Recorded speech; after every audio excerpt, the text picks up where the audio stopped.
بسم اللہ الرحمن الرحیم۔ عورتوں کے کچھ مخصوص مسائل زیب و زینت کے ہوتے ہیں، تو اس سلسلے میں کچھ بات اس وقت کرنی ہے کہ عورتوں کو بناؤ سنگار کرنے کی اجازت ہے یا نہیں۔ تو یاد رکھیے کہ عورتیں حدود شرعی میں رہ کر جو کچھ بناؤ سنگار کرتی ہیں وہ جائز ہیں۔ مثلاً بناؤ سنگار کرنے کا مقصد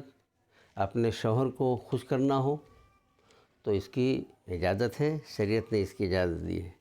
لیکن بناؤ سنگار کرنے کا مقصد دوسری عورتوں اور مردوں کو دکھانا اور اپنی نمائش کرنا مقصد اگر ہے تو ایسی صورت میں اس طرح کا بناؤ سنگار کرنا جائز نہیں ہے۔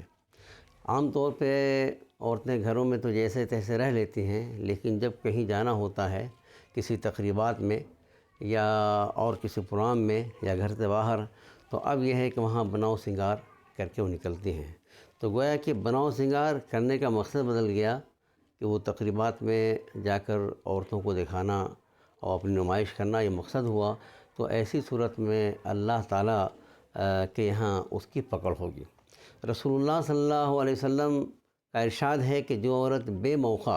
یعنی اپنے شوہر کے علاوہ لوگوں کے سامنے اپنے بناؤ سنگار کو ظاہر کرے تو اس کی حالت قیامت کے دن ظلمت اور اندھیرے کی طرح سیاہ ہوگی، اس کے پاس نور اور روشنی کا نام و نشان نہیں ہوگا۔ اسی طرح حضرت عبداللہ ابن عباس رضی اللہ تعالیٰ عنہ فرماتے ہیں کہ رسول اللہ صلی اللہ علیہ وسلم نے 10 چیزوں کو پسند نہیں فرمایا۔ ان 10 میں سے ایک یہ ہے کہ عورت اپنے بناؤ سنگار کو اپنے شوہر کے علاوہ دوسرے کے سامنے ظاہر کرے۔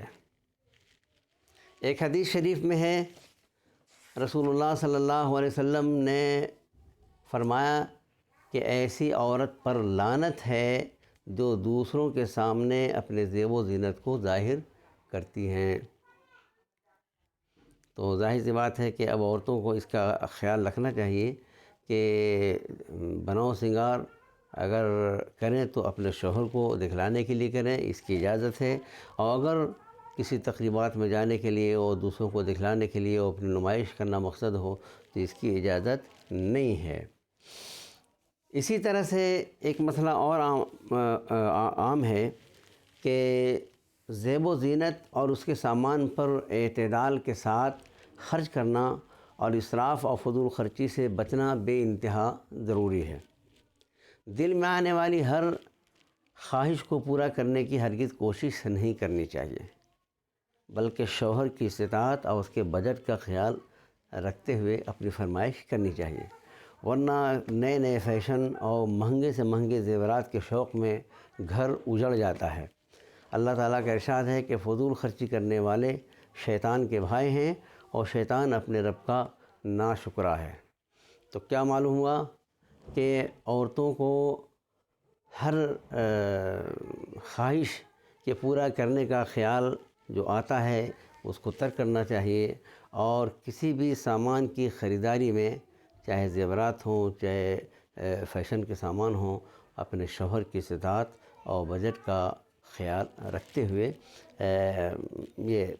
طلب کرنا چاہیے، ورنہ پھر ایسی صورت میں ظاہر سی بات ہے شوہر کے پاس نہیں ہے اور عورت کی فرمائش پر فرمائش ہوتی جا رہی ہے، تو ایسی صورت میں ایک نہ ایک دن دونوں میں پھر تفریق کی نوبت آ جاتی ہے۔ نمبر 3 میں یہ ہے کہ زیب و زینت کے خاطر عورت کے لیے ایسی کریم وغیرہ استعمال کرنا جائز نہیں ہے جس میں کوئی ناپاک اور حرام چیز ملی ہوئی ہو۔ اسی طرح ایسی پالش یا کریم لگانا جس کے ساتھ وضو اور غسل درست نہ ہو، جیسے ناخن پالش، ہیئر کلر وغیرہ، ان سب سے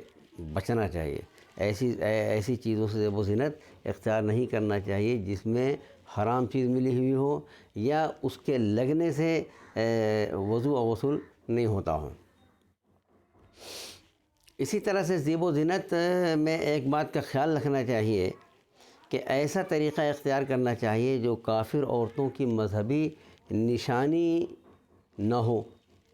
اور ان کا مخصوص شعار نہ ہو۔ جیسے صلیبی شکل کا زیور یا پیشانی پہ سندور یا ٹکلی لگانا یا منگل سوتر، کالی پوت کا لچھا، جسے ہندو شادی کے موقع پر بنواتے ہیں اور شادی شدہ عورتوں کے لیے وہ پہننا ضروری ہوتا ہے۔ تو ایسی چیزوں کے استعمال سے بھی بچنا چاہیے جو ہندوؤں کا شعار ہو۔ نمبر 5 یہ ہے کہ زیب و زینت کے لیے کوئی ایسی چیز یا کوئی ایسا طریقہ اختیار نہیں کرنا چاہیے جو بے حیا اور بددین عورتوں کی پہچان سمجھی جاتی ہو اور انہی کی طرف منسوب ہو، جیسے فلمی اداکارہ کے اپنائے ہوئے فیشن ایبل لباس۔ اب کیا ہے کہ فلمی اداکارہ کا جو لباس ہے اب ہم اس کی نقل کرتے ہیں، تو یہ بے حیا اور بددین عورتوں کا لباس ہے، تو ایسے لباس سے بچنا چاہیے۔ اسی طرح سے ایسا زیور جس پہ مور بنا ہوا ہو، ہے نا، مور بنا ہوا ہو یا اس میں انسان کی تصویر ہو، اس طرح ایسے زیور سے زیب و زینت کرنا بھی جائز نہیں ہے۔ ایک مسئلہ اور بھی آتا ہے کہ مالدار عورتیں اپنے حسن و جمال کو باقی رکھنے کے لیے اعضائے جسم کی سرجری کراتے ہیں، جیسے آپریشن کے ذریعے چہروں پر پڑی جھریوں کو دور کرواتی ہیں، ناک کو خوبصورت شکل دینے کے لیے، یا سر میں آرٹیفیشل بال لگواتی ہیں، تو یہ جائز نہیں ہے۔ حضرت عبداللہ ابن مسعود رضی اللہ تعالیٰ عنہ فرماتے ہیں کہ اللہ تعالیٰ کی لعنت ہو گودنے والی اور گدوانے والی عورتوں پر، اور ان عورتوں پر جو بھوؤں کے بال نوچتی ہیں اور جو نوچنے کے لیے کہتی ہیں تاکہ بھویں باریک ہو جائیں، اور ان عورتوں پر اللہ کی لعنت ہو جو حسن کے لیے دانتوں کے درمیان کشادگی اور مناسب فاصلہ کرتی ہیں۔ یہ عورتیں اللہ کی خلقت اور بناوٹ کو بدلنے والی ہیں۔ اور پھر فرماتے ہیں کہ میں اس عورت پر کیوں لعنت نہ بھیجوں جس پر اللہ کے رسول صلی اللہ علیہ وسلم نے لعنت بھیجی ہے، حالانکہ کتاب اللہ میں اس کا حکم موجود ہے۔ تو یہ ہے زیب و زینت کے اصول۔ تو عورتوں کو جو زیب و زینت کرتی ہیں خاص طور پہ اس کا خیال رکھنا چاہیے، اور اس کو سننا بھی چاہیے، اس کا سن پر لوگوں کو سنانا بھی چاہیے تاکہ اس کے مطابق زیب و زینت وہ کر سکیں۔